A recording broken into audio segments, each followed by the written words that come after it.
Namaste. I feel spontaneously to speak a little bit about a very important contemplation that's been going on here. And that is, it seems that there's a lot of people studying, practicing spirituality with the aim of becoming liberated beings. What I have found is that I see it's almost impossible for a human being to become or to find their universal being just by teaching it. It cannot be taught. It cannot be taught. We can help people to be more aware of each other, but the reflex just comes back very often to the sense of the person and the person's needs. The person is the main contributor, is the main culprit to this washing away of what has been built up. It goes back to this person. And as long as you retain this loyalty to personhood, which is a selfish state, don't kid yourself that you're in some universal state of consciousness. It is not. The only way I have found that one becomes truly universal is when it comes through grace, it comes through the liberation that arises from the inquiry into the nature of oneself, and you come to see completely clear in the heart your true position as the formless consciousness to whom all these senses and mind report, or they play out in the presence of this uninvolved consciousness. It is only here that the universality of consciousness in its human expression begin to manifest. But by teaching, no. Many people, whether you are Buddhist or Muslim or whatever, Hindu, whatever, Christian, we see that many people are practicing, and it produces a certain kind of maybe spiritual conditioning, which is very beautiful in its own way.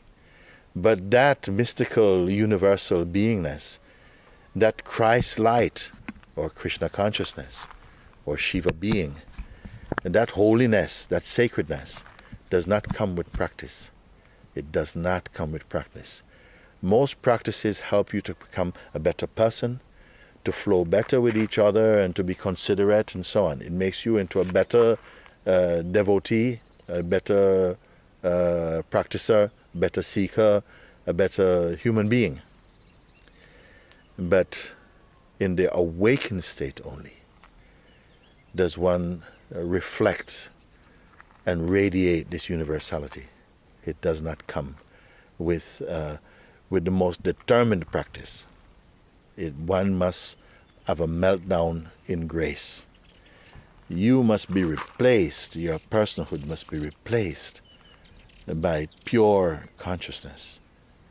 And pure consciousness is not without feeling, it is not without emotion, but it is functioning in a completely different way. So I don't want to talk about it like there's something you can emulate in that way. You must die to yourself. You must surrender everything.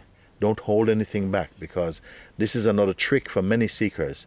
You think you have got to a certain stage and you start to feel comfortable with yourself. But there's still things inside that needs to perish, that needs to burn off. Your personhood commitment. When I say that, I don't mean that your normal tasks in life or your sense of responsibility, that can be there inside the bigger consciousness.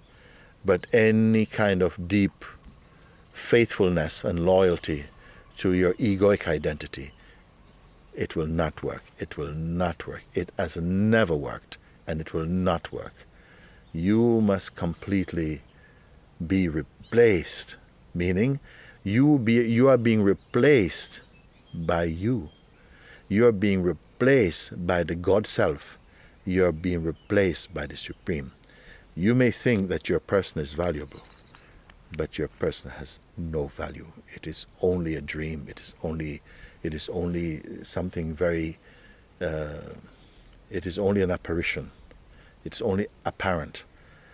But only as you come out of it, you'll see the deficiency of personhood. Reflect on this, please. Okay. Namaste.